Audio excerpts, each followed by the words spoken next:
Venus and Company. How can I help you? Hello. There is something I would like to ask you. Sure, that's what I'm here for. Oh, I'm Mrs. Thumb, and I really love shopping online on your site. But how do I know how many things I have purchased? All of the products that you purchase are in your shopping basket. You can view your basket at any time by clicking on it. Fine. When you are ready to buy, you proceed to the checkout. Is it safe to use my credit card?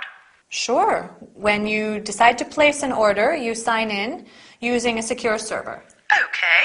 Are there any special offers? At the top of the home page, there is an icon, Deals of the Week. Click on it, and you can view all our hot deals. Okay.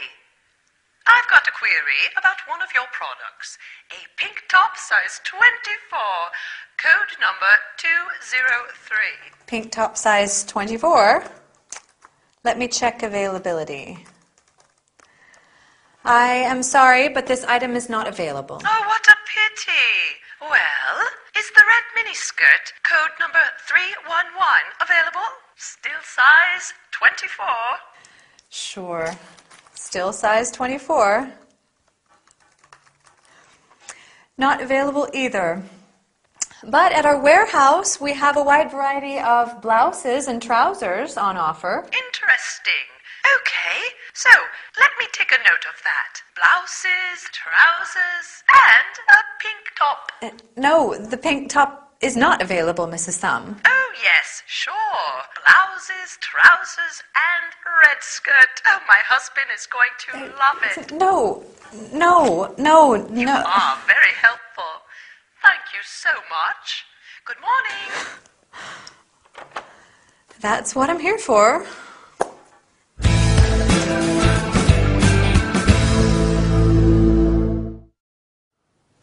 Hi, everybody.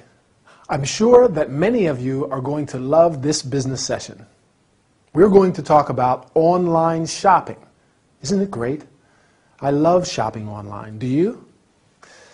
In our scene, Mrs. Thumb visited a website that sells garments and calls the helpline for some additional information. Together with you, I would like to review the basic steps of an online shopping experience. Once you get to a website, you start browsing the products on sale. Browsing means to have a look at products. When you find a suitable item, that is, an individual article, you click on it to get more information. If you like the item, you add it to your online shopping basket. As Lucy says, you can view your shopping basket at any time, which means that you click on it to see all the products that you have selected. If you change your mind, you can remove an item. When you are ready to buy, you proceed to the checkout. The checkout is the place where you pay for the goods. To make a purchase, you have to register your personal details and a credit card number. Do you remember what Mrs. Thumb is worried about? She wants to know if it is safe to use her credit card. Lucy says that there is no risk because the website has a secure server. A secure server guarantees that others cannot intercept your ordering information. Mrs. Thumb is interested in special offers or hot deals. That means items that are sold at a reduced price. She is calling because she has got a query about one of their products. A query is a question, something you want to know about. Do you remember what the product is? Is it a skirt? A dress? Right, it's a top. A pink top, size 24. Well, in England, a size 24, a 22 in the US, is quite a big one. Lucy has to check availability, and unfortunately, the item is not available, which means that it cannot be obtained. Time to relax now. Our session is over. Bye for now, and see you soon. Interesting speech, wasn't it? Sure. While we are on the subject, I think the strategies proposed by Miranda are going to prove very effective. The report on our financial situation was very interesting, don't you think? Right. Speaking of interesting things, did you see your photo in yesterday's newspaper? You are kidding. What photo are you talking about? The photograph of you, jogging in the park. I can't believe it. Wait, I must have it here somewhere. Here it is. Good heavens, it's really me. What did I tell you? I look terrible in that old tracksuit, not to mention my sweaty red face. You always look great, you know. I'm not so sure about that. That reminds me of when I joined the triathlon club at the Serpentine. The triathlon club, wow. What was it like? I must confess I was not a great athlete. I see. It was then that I met my first girlfriend. Her name was Jackie, and she was so sweet. I met her before a competition.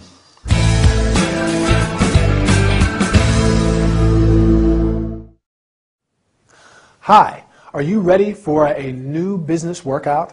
I hope so. Today, we're going to talk about holding a conversation.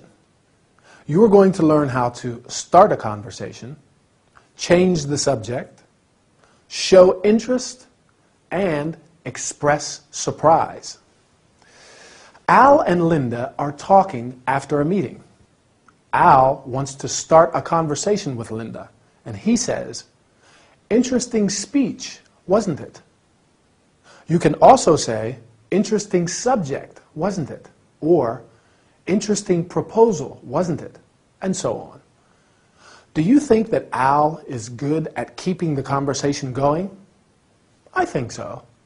In fact, he skillfully changes the subject when he realizes that Linda is not interested in talking about the meeting.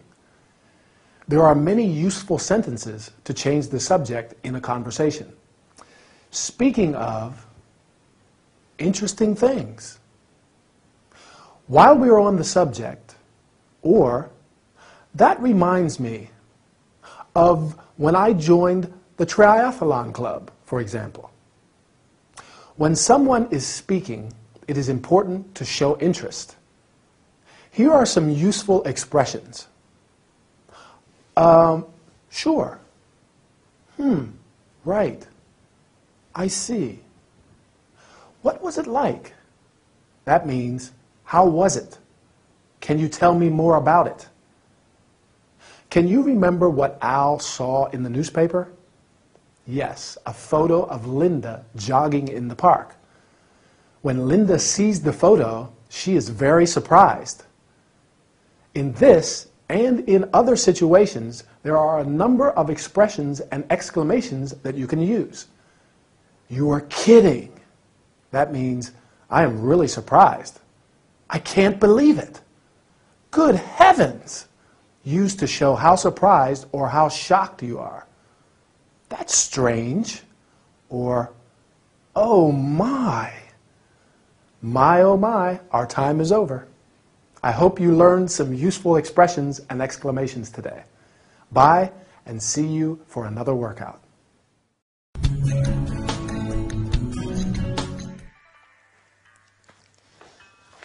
This way, Mrs. Knight. Ready for a regenerating beauty treatment? Yes, I'm coming. Is something wrong? No. Yes, there's something very wrong. May I ask what the problem is? First, the towel you gave me is rough. The one you gave me last time was much softer.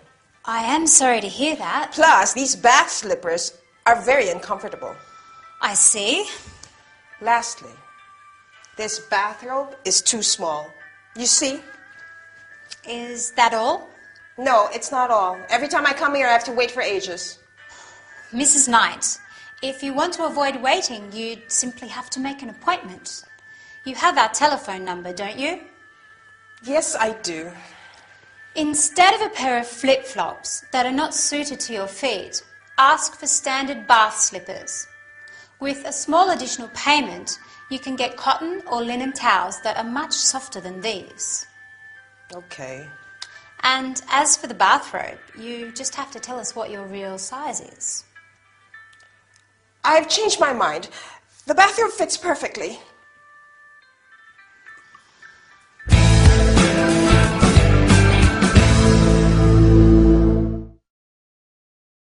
Hi everybody. Ready for a new health and body care session? Would you like to try an overall beauty treatment?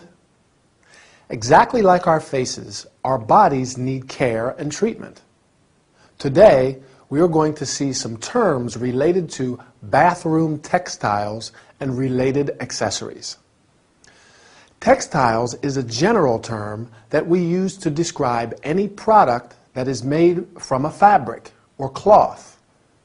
Mrs. Knight is not happy, and Chloe needs a lot of patience to deal with her. Do you remember what the first thing is Mrs. Knight complains about? The towel, right. A towel is a piece of absorbent cloth you use when you are wet. There are many types of towels, including a beach towel, which you use for lying on in the sun. A bath towel, which you use after a shower, and a hand towel, which you use for drying your hands. Mrs. Knight says that her bath slippers are very uncomfortable. Bath slippers are shoes that you use in the bathroom and in similar places. Many people wear flip-flops during the summer. Flip-flops are a type of open shoe with a V-shaped strap, often made of rubber. As Chloe points out, Mrs. Knight chose a pair of flip-flops that are not suited to her feet. The lady complains because she always has to wait for ages. Chloe says that if she wants to avoid waiting, she should make an appointment. With a small additional payment, that is, a small sum, Mrs. Knight can have cotton and linen towels. Bathroom textiles can be made of different materials, including cotton, silk, linen, and synthetic fibers. What is the problem with her bathrobe? Right, it's too small. A bathrobe is a garment, like a coat, that you usually wear before and after a bath. The bathrobe is too small because Mrs. Knight did not give her real size.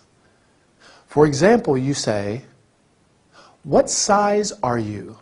Or, "What size do you have or do you wear?" I wear, or I have, a size 38. Anyway, our time is over. I hope you enjoyed this session. Bye for now. What seems to be the problem, John? I don't know how to say it. Do you like shopping? Shopping? Not much. I prefer staying at home watching TV. Lucky you. My problem is that I'm obsessed with shopping. I see. Whenever I feel alone or depressed, I go out and I cannot resist the urge to purchase something. Okay. My wardrobe is full of clothes I never wear. Some of them still have the price tag attached. Maybe we could exchange wardrobes. My friends say I'm crazy. Maybe they're right. My credit card is up to the limit. What can I do, Dr. Fraser? Ray? We can work this problem out. I hope so. There are many kinds of addictive behaviors. You could be defined as a shopaholic. A shopaholic? Yes. A shopaholic is one who suffers from compulsive shopping addiction. I understand. Let me give you a few suggestions. Okay. First, pay your purchases in cash. and leave your credit cards at home. I understand. And when you go out, make a shopping list and buy only what is on the list. Okay. And avoid discount warehouses. Ah, Finally, when you feel the urge to buy something, do some physical exercise instead. right. This is going to be hard at first, but I am certain that you'll feel better in no time. Oh, Ray, thank you so much.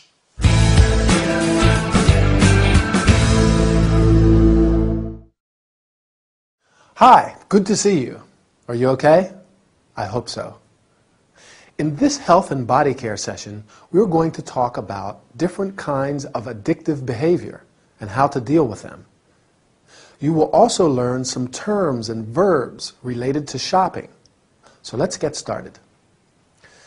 Do you know the word shopaholic? A shopaholic is someone who is addicted to shopping. This is Mr. Little's problem and why he's asking Dr. Fraser for help. Whenever Mr. Little feels alone or depressed, he cannot resist the urge to buy something. The urge is a strong desire, especially one which is difficult to control. This is an example of addictive behavior. We talk about addiction when there is a physical or psychological dependence, such as drug addiction. As we said, Mr. Little suffers from compulsive shopping addiction. I'm afraid I know a lot of people who suffer from the same addiction. Mr. Little's wardrobe, a cupboard for storing clothes, is full of clothes he never wears, and some still have the price tag attached. The price tag is a piece of paper with the item's price. As a consequence, his credit card is up to the limit. This means that he spent more money than he has. He must feel really bad, don't you think so? Luckily, Ray gives him some suggestions. Can you remember the first one? Right. Pay for all your purchases in cash. Cash is money in the form of coins and notes. Then he says, leave your credit cards at home. That is, don't take your credit cards with you.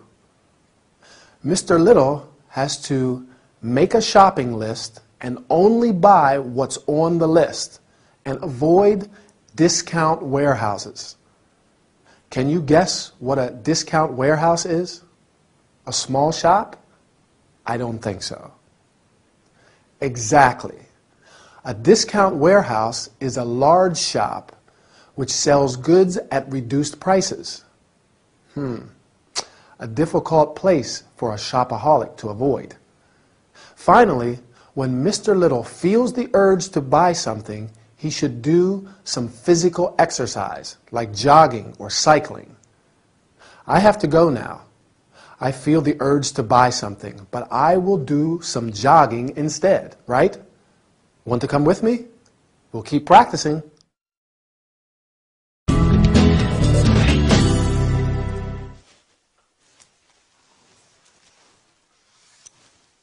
Have we got any red purses? No, we haven't. Black hats? Yes, 2 black hats. Okay. Black high-heeled shoes? Black high-heeled shoes. Sarah? Yes. Yes, what? How many pairs have we got? 1 pair, size 9. Right. We need smaller sizes. What about scarves? White scarves? Good afternoon. Good afternoon, madam. Can I help you? Oh, no, thank you, dear. I'm just looking for now. All right. Well, if you need anything, don't hesitate to ask. We do have things which are not on display, so if you can't find what you're looking for, then... Thank you. Heavens, what was that? 1 white scarf. Excuse me one moment. What do you think you're doing? I'm fine, thank you for asking. What? We haven't got any more hangers. The dresses were all in a pile on top of the empty boxes, and I couldn't find the white scarves. Are you crazy? Where do you think you are? At the market? Did you realize that this is a classy shop? I'm with a customer. This just isn't acceptable. Sorry, one moment. Now, go back and clean up the mess and put these dresses back in order. But we haven't got any more hangers to hang the dresses on. That's why. Yes, we have. They're in the box on the floor. Listen, Lucy, I only work here part-time, and every time I come back to work is more difficult. After a few days, everything is in a different place. You move things around all the time. Boxes are heavier and heavier. It's not my fault if the stockroom is a mess and I can't find anything. And another thing, I don't appreciate you treating me like this, especially not in front of a customer. I don't like it. If there's someone around here who should learn how to behave, it isn't me, it's you. Could you kindly call your colleague back? I'd like to try on this pair of shoes, but I need a bigger size. Sarah, you have a customer.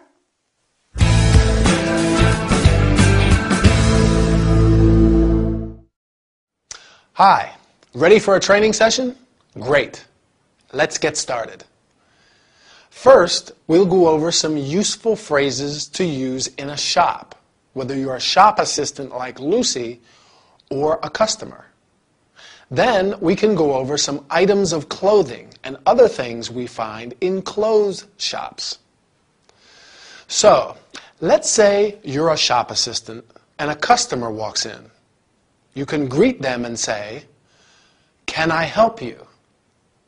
Often people just want to look around first and see if anything interests them. In that case, they say, "I'm just looking, thanks." Then you can reply, "If you need anything, don't hesitate to ask," so that they feel free to ask you for help if they need it. Because sometimes there are things that aren't on display in the shop, but they could be in the stockroom. Now, before the customer walks into the shop, Lucy and Sarah are taking the inventory. And Sarah has trouble finding things in the stockroom because she only works part-time. That means she isn't there every day. And Lucy, who works full-time, moves things around, so they're always in a different place. Can you remember some items of clothing and accessories they mention as they take the inventory? Purse, where ladies keep their money. Hat. Scarf.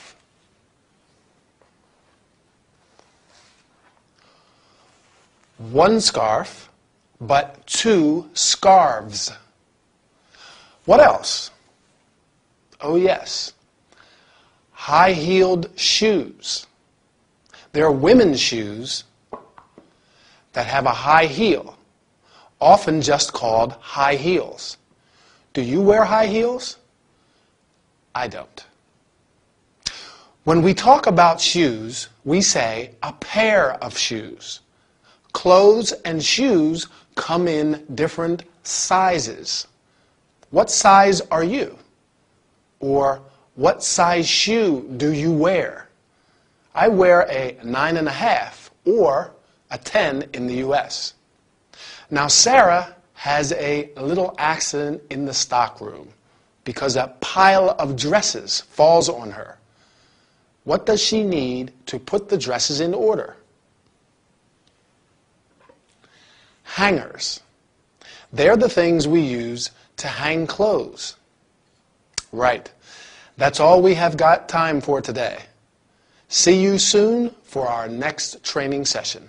Bye.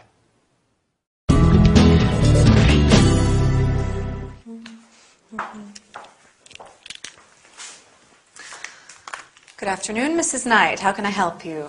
Yes, I want to return this pair of trousers. What's the matter with them? Well, the zip is broken. No, the size is wrong. I see. I apologize for the inconvenience. When did you buy them? A couple of days ago. May I see the receipt? The receipt?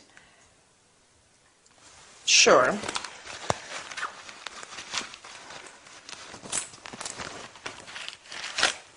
Here you are.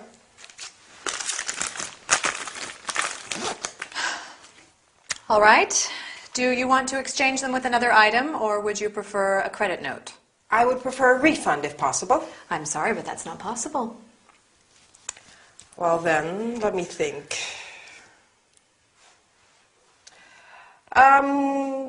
What if I exchange it for that pretty belt over there, the one with the shells?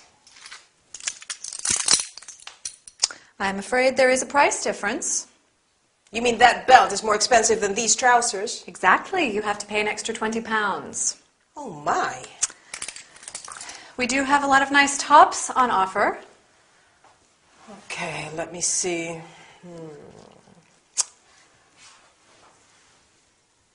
Maybe I can try this black top. Where's your changing room? It's over there.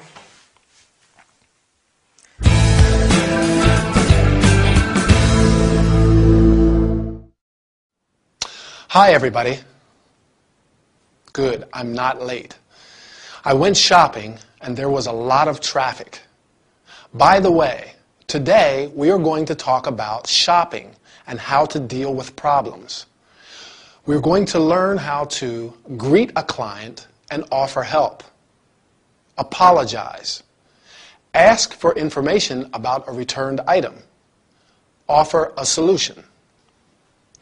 Lucy, the shop assistant, greets Mrs. Knight and offers help. Good afternoon. How can I help you? You can also say, can I help you? Or, can I be of assistance? Mrs. Knight says, I want to return these trousers. To return means to give something back. When a client returns an item, that is, an individual article, you have to ask what the problem is. What's the matter with it? Or with them? Or, what's wrong with it? Do you remember what's wrong with the pair of trousers Mrs. Knight wants to return? I'll help you. First, she says that the zip is broken. And then, right, that they are the wrong size. You must then say that you are sorry. I apologize for the inconvenience. Or, I am very sorry. It is important to get some information about the returned item. When did you buy it? And may I see the receipt? The receipt is a document which proves that money was exchanged. Now let's see if you remember. Lucy asks Mrs. Knight if she would like to exchange the trousers with another item or receive a credit note. Yes. A credit note is a document which allows you to buy other goods of the same value as the item you returned. Mrs. Knight wants a refund. In other words, she wants her money back. But it's not possible. If you decide to exchange the item with something else, there may be a price difference. This means that the item you want is more or less expensive than the one you are returning. For instance, for the belt, Mrs. Knight has to pay an extra £20. Oops, time to go. I bought a nice sweater, and I want to try it on. Bye, and see you soon.